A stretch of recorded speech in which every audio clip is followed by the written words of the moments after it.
आज मैया यशोदा ठाकुर जी को सुला रही हैं, सुलाती जा रही हैं, सुलाती जा रही हैं। और जब देखा लाला सो गया, चुपके से अपने सैया से खड़ी हुई और खड़ी होकर के आंगन में चली गई। आंगन में जाकर के एक खम्भे से सिर को लगा लिया, आसमान की ओर नजर कर ली। विधाता से प्रार्थना करती हैं, विधाता सजन सखारे जाएंगे, मेरे नैन मरेंगे रो, बिदना ऐसी रैन कर कि भोरी कभू नहीं हो। आज प्रार्थना करते हैं, विधाता आज इस रात को इतनी लंबी कर देना, इतनी लंबी कर देना कि प्रातः काल होने ना पाए। हम अपने जीवन को अंधेरे में गुजार लेंगे।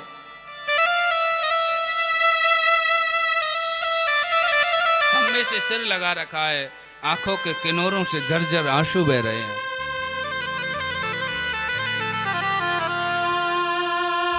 ठाकुर जी की एक आदत थी, जब सोते थे ना तो मैया के ऊपर ऐसे हाथ रख के सोते थे। कहीं कहीं बालकों में ऐसी आदत होती है, जब माँ के पास सोते तो ऐसे हाथ रख के सोते।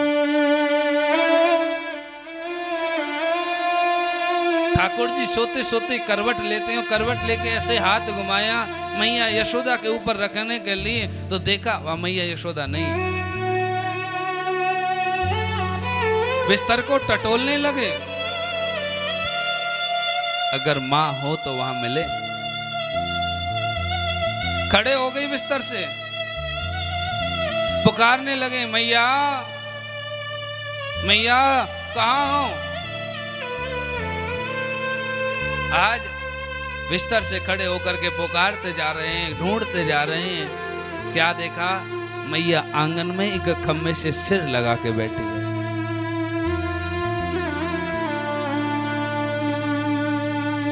आज पुकारा, मैया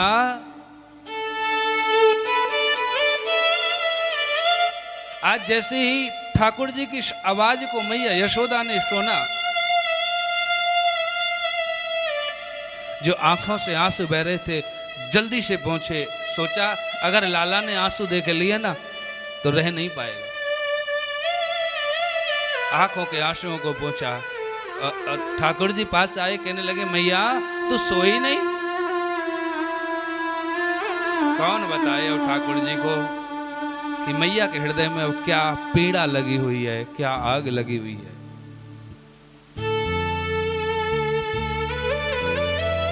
मैया ने कहा, लाला तू बता, तुझे नींद कैसी आ रही है। बोले, चल मैया सोना है, तेरे बगैर नींद नहीं आ रही। मैया की आंखों में आंसू आ गए कि जब ये अब नहीं सो रहा है, जब ये मुझसे बिछुड़ जाएगा तो वहां कैसे सोएगा। बंधुओं, माँ का प्रेम जो होता है ना, वो अलौकिक होता है।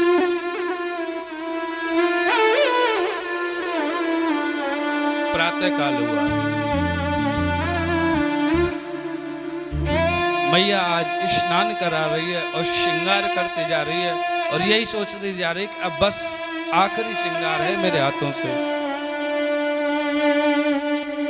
श्रृंगार करती जा रही है, प्रत्येक अंग को दबाती जा रही है, मानो मैया यशोदा यही इशारा कर रही है, लाला तू जा रहा है, तू छोड़ के मत जा।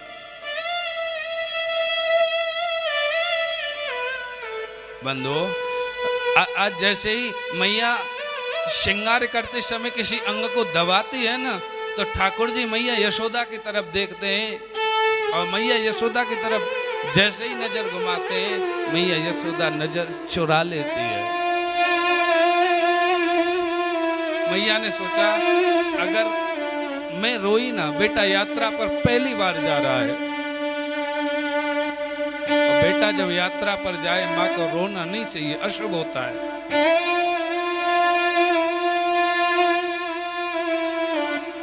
बंदो, रथ में सवार होके जब चलने लगे ना, तो आज मैया यशोदा ने अपना आंचल फैला दिया। कहा बेटा मैं तेरे सामने अपना आंचल फैलाती हूँ। बेटा मुझे एक पंडित जी मिले थे, उन्होंने कहा था तेरा बेटा राजा बनेगा, मगर जब राजा बनेगा ना तो तुझसे उसका बिछुड़ना हो जाएगा। बेटा अब मुझे मालूम है तू राजा बनेगा, लेकिन अब तेरा और मेरा बिछुड़ना हो जाएगा। लेकिन लाला मैं तेरे सामने अपनी झोली फैलाती हूँ। बेटा तू जब राजा बन जाए ना और तेरे महल में कोई दास और दासी की जगह अगर खाली हो ना, तो तेरे बाबा को दास और मुझे दासी बना लेना। बंधु वो विचार करो उस पुत्र के हृदय पर क्या बीतेगी कि एक माँ अपने ही बेटी से कह रही है मुझे नौकरानी बना लेना। ठाकुर जी का हृदय रथ से कूद पड़े, मैया से लिपट गए, कहने लगे मैया ये क्यों कहती है तू, क्यों रो रही है? मैया तेरे प्रेम का तो मैं इतना ऋणी हूं, मैं कभी तेरे प्रेम से उऋण नहीं हो सकता।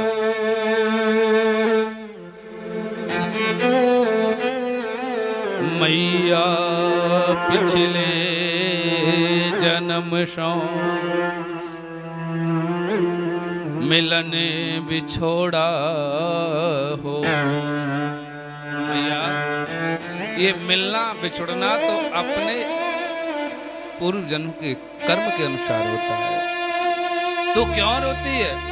अरे तुझे मैं दासी बनाऊंगा माँ, तू तो सिंहासन पर राज्य भोगने योग्य है, तूने मुझे इतना प्यार किया है, मैं भला तुझे दासी कैसे बना सकता हूँ? देखा दूर खड़े बाबा एक कोने में रो रहे हैं, दौड़े गए।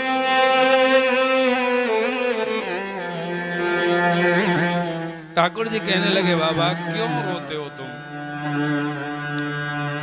नंद बाबा कह रहे बेटा आज तक मैंने तुझे अपना बेटा माना, बेटा मान करके अपना जीवन गुजारा। अब जाते जाते मुझे इतना बता जा, आज के बाद तुझे भगवान मानूं या बेटा मानूं?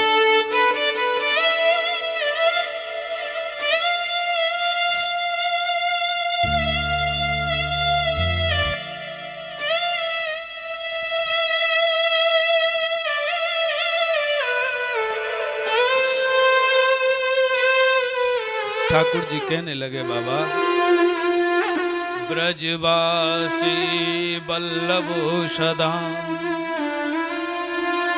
मेरे प्राण आधार, इन्हें तनक ना विसारियो मोहे नंद बाबा की। बाबा ये ब्रजवासी तो मेरे प्राण हैं, तेरी सौगंध खा के कहता हूं इन ब्रजवासियों को कभी मैं भूल नहीं सकता।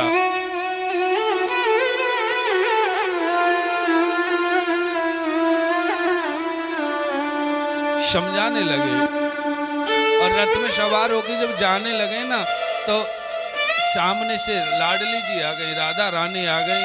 गोपियों ने कहा राधा ये जा रहा है, तू नहीं रोकेगी इसे? लाडली हम इसके बगैर रह नहीं सकते, जी नहीं सकते। राधा रानी कहती है गोपियों, हमारे मन में पीड़ा होती है, हमारे दिल में कोई दर्द होता है तो हम बयां कर लेते हैं, एक दूसरे को सुना लेती हैं। कभी हमने इसके दिल में झांक करके देखा है कि इसके दिल में कितना दर्द भरा हुआ है। जिस माँ ने जिसे इसे जन्म दिया उससे जन्म लेते ही बिछुड़ गया हो, उस बालक के दर्द को वो बालक ही समझ सकता है, दूसरा क्या समझेगा। जो जन्म लेते ही अपनी माँ से दूर हो गया हो। गोपियों, मालूम है माँ से बिछुड़ने का दर्द क्या होता है?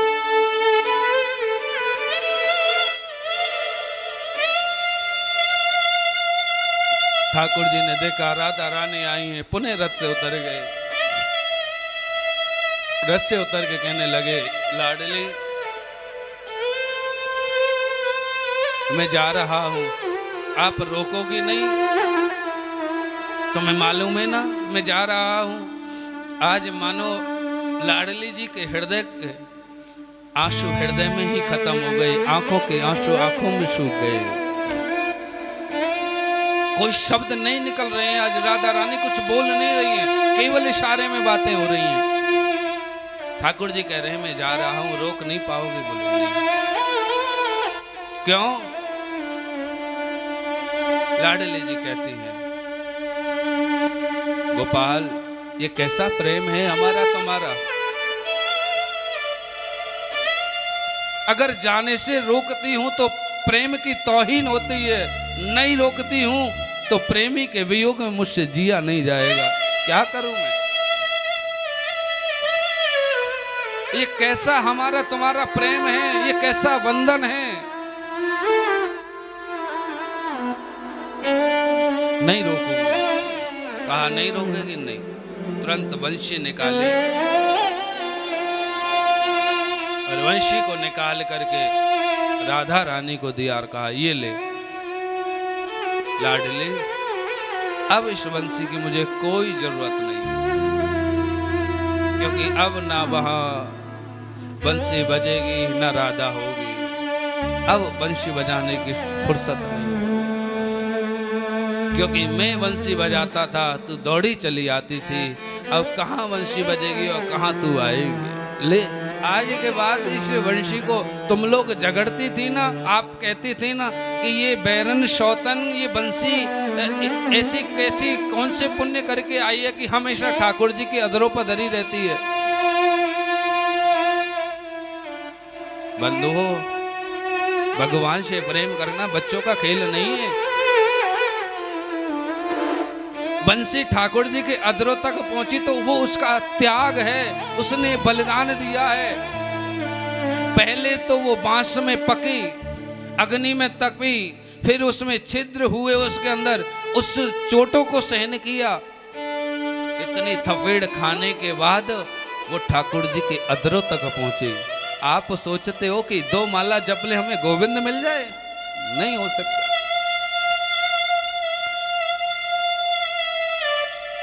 माला आज वंशी को निकाला था, रथ में सवार हुए और जो रथ बढ़ने लगा गोपियां व्याकुल हो गई। मैया के हृदय का बांध टूट गया कि अब मेरा बेटा नहीं। पुकार छोड़ चला है, छोड़ चला आज किसके सहारे बेटा छोड़ चला।